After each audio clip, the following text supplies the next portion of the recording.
There's another dog about, and I think it's a bitch, so he's all tazzed up. Stop. It's frozen.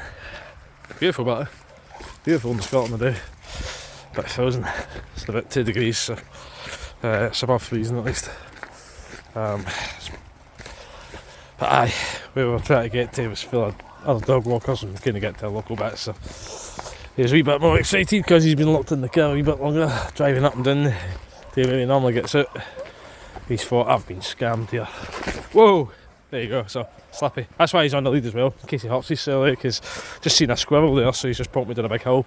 And then I bumped into a lady and our dogs, so hot dog's off the lead, but he would chase the squirrel and jump off a cliff. He was just a complete chase animal. He will just chase it until he's no regard for his own safety, or unaware of his own safety. One of the two, probably the second.